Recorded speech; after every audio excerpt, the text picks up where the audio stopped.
yourself? I'm Austin Jenckes, and I'm from Duval, Washington. Alright, so when did you decide that you wanted to be a singer-songwriter? I was about 9 years old. That's when I started playing guitar. My dad played guitar, so just kind of grew up watching everything. Always wanted to be it. Awesome. So since you got into that, do you remember your very first show and what was that like? I don't know if I remember my first show, but I know like one of my first times playing in front of people was in church. And like other than that, it was probably some coffee shop in Seattle. And I remember being pretty young. There was a lot of people singing really sad songs, and all my songs were pretty sad when I was young too. I just like sad music, so I think I remember saying something like, I don't know how to play the blues, but here's my song, my only song I've ever written. I was like 12, and everybody was like, that's blues. It's not the same music, but it's blues. Yeah. So that was pretty cool. Awesome. So most people are familiar with you from being on The Voice. Yep. Can you tell us a little bit about your experience on there? Yeah, I mean, it was 5 years ago, and I was on Blake Shelton's team. Yep. And at the time, I was working in a warehouse in Nashville. My wife and I were dating at the time. We just moved, and we went from driving a forklift to being on television in front of 16 million people. And I was about a year out of college and just trying to figure out how to do music full time. And when I got done with The Voice, I just started booking shows, signed my first publishing deal right after The Voice, and I've been doing music full time ever since. And so I feel really lucky to have had that experience, and also just since, being able to continue to do music, and get married and buy a house and have a baby and all of that stuff, all from playing music. It's been pretty amazing. So. Awesome. Well, congratulations on the baby. Thanks, I That's appreciate it. Yeah. Exciting. So with Blake being your coach, what was probably the most memorable thing that he taught you? I don't know. I mean, the thing about Blake is he's just like an amazing entertainer, and he really connects with people on a personal level. And I learned a lot about just being focused on people, and not caring too much about the music. The music is very important to me, but at the same time, if nobody's listening to music, it's not as fun, and so I think he's just one of those guys that has figured out how to connect with his fan base and basically all of America. Sure. So I learned a little bit about that, and just being true to who you are, and just not taking it too seriously. I think that's the biggest thing I learned from Blake, is not taking music too seriously. Sure. So Rolling Stone named you one of the top 10 artists to watch for in 2018.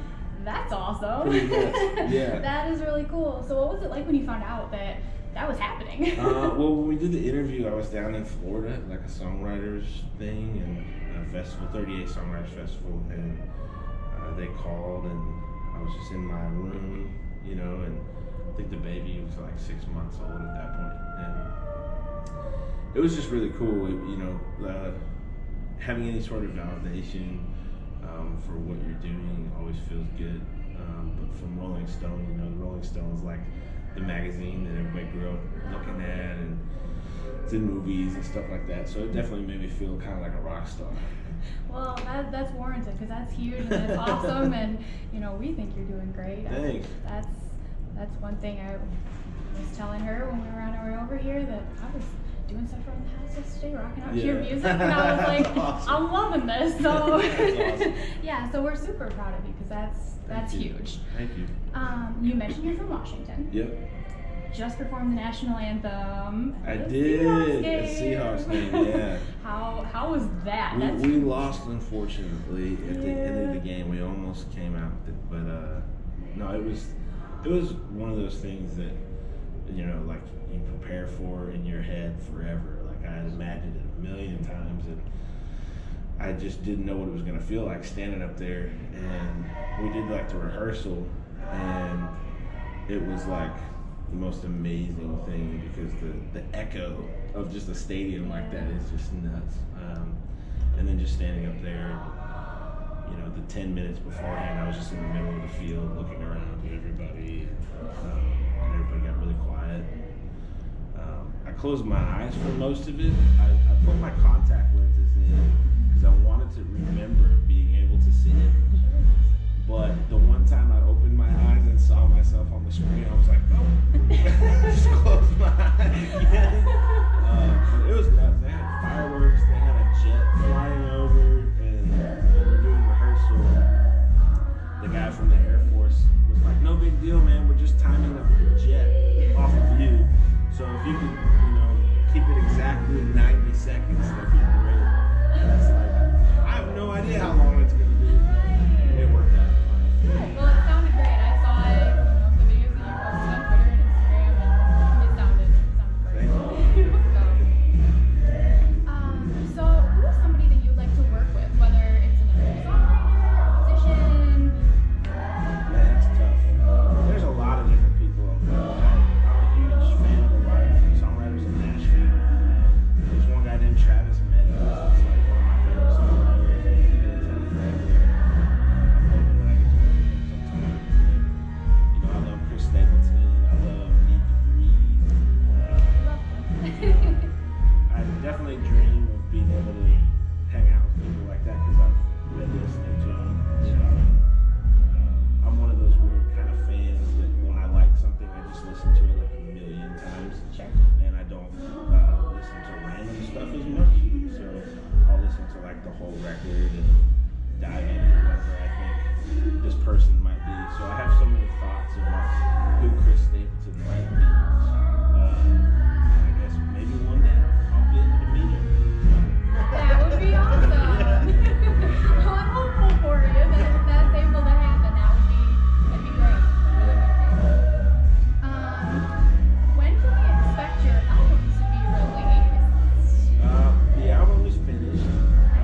We're putting out another single in January. Awesome. And then the whole thing's coming out in March. Great. Well, I'm excited for that. Do you have any plans for a tour next year? Tour. Yes, we have a bunch of shows booked, a handful. A lot of them are on the West Coast. And then we have some stuff. I'm sure we'll be coming back to Chicago.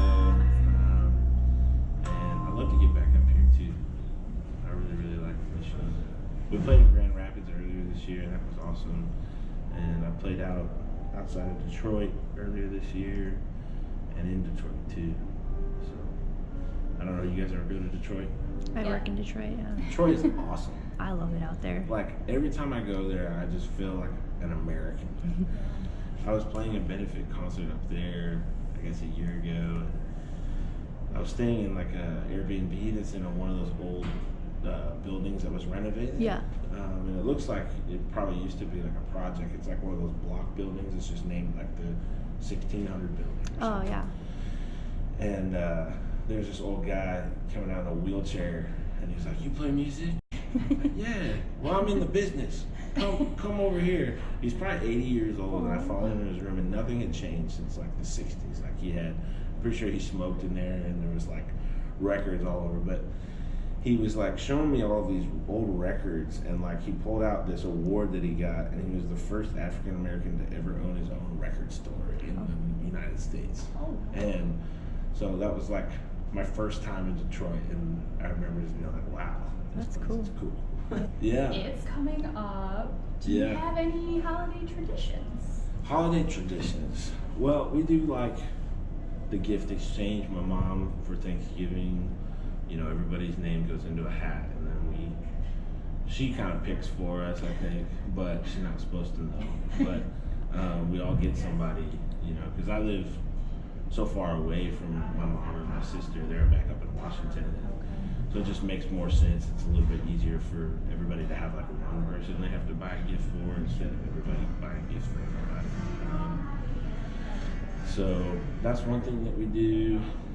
It's kind of weird, like holidays and birthdays, like as far as my wife and, you know, our daughters too, like we haven't really started any of our own traditions yet. I'm sure we will eventually. But I proposed to my wife on Christmas, so that's always kind of like a nice little reminder, every year. But we're really bad. We never buy each other anything. She's always just like, let's go on a trip, or let's do something else. Like, she's not really like the crazy gift. Yeah. She doesn't need all of that craziness. What's your favorite Christmas movie? My favorite Christmas movie. That's a really hard question. I don't like The Grinch. Okay. Just because he's so funny. Yeah. And I don't really like Nightmare Before Christmas. It's just spooky to me. It seems like it should be Halloween, not Christmas. Yeah. Christmas Story is cool. I've seen it a million times, but I think it's good. Yeah. I don't know. What's your favorite? Home Alone. That's my favorite Home movie Alone. ever. Oh, yeah, that's my perfect. that's not even my favorite Christmas movie. That's my favorite movie ever. My favorite Christmas movie is Home Alone. Mine too.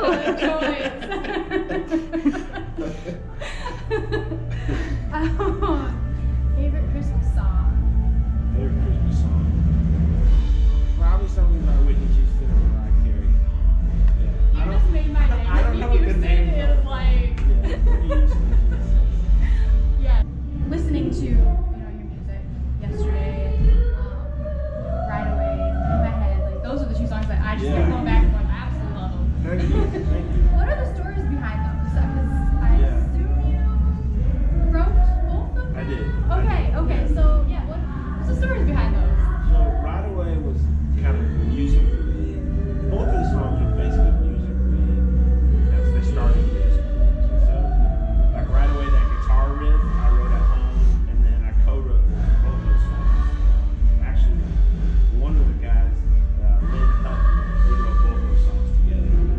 Third person, but Right Away was more just like kind of like a vibe, like a jam, and we just kind of thought. Really, I had the melody in my head, so we tried to figure out how do we make sense of it, and Right Away is just kind of what came out. So we're like, okay, what if the title was Right Away? What would we ride? And I don't like to ride horses or anything, so it couldn't be that. So we just kind of, made up a story about getting out of town, getting on the road, and just kind of getting away from everything. I know my wife and I drive a lot, especially having the baby. It's a lot easier than other things. We just get in the truck and just drive around, and that's something that's nice for me. Catch up with home and stuff. So, yeah, just kind of like that. But in my head, I wrote that with the same guy, Lynn Hutton, and another artist named Scott Stevens. And I had the guitar riff, and we just kind of started with Scott had the title. And Lynn is a very, to me, like an amazing lyricist. So we were just kind of singing to it, and in my head came out, and what if it's a breakup song? And for me, it's interesting because I thought the whole time that Scott was going to be like recording it. It took 2 writing sessions to finish it. And the whole time in my head, I was thinking that Scott was going to record the song. And then we got to the studio to demo it, and they were all like, "Awesome, why don't you sing it?" And so I did. And when it came back from the engineer from getting mixed, like my manager and my wife and like everybody was like, "I love it so much." It's actually my wife's favorite song on the album, which is ironic because it's the breakup song. But she just loves it. Yeah. Well, I guess we can wrap it up. Do you have anything that you would like to say to, whether it's your fans or viewers that are watching that, might be interested in getting into the industry, kind of some advice for them? Yeah, I mean, this is a little double-edged sword, but come to a show. It doesn't have to be my show, but go see shows. I mean, we've all been to shows. We've all been around music, especially if we play.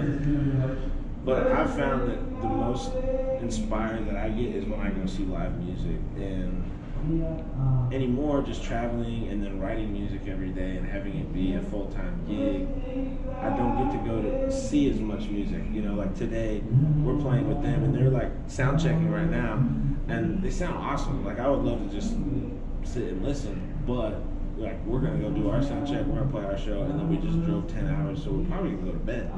And we might see them play tomorrow when we play in Chicago, but it just, you know, it gets harder and harder to follow, you know, what makes you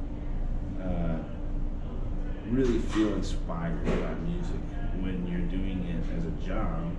And it's really important because after an extended amount of time, if it's not coming from that natural place, it can really easily become something else. And at the end of the day, music is just music. It's not supposed to be to put in a box, or you're not supposed to feel like it's something that you have to do. You know, so just, you know, keep doing it for the right reasons. That's great advice. Great Yeah. advice.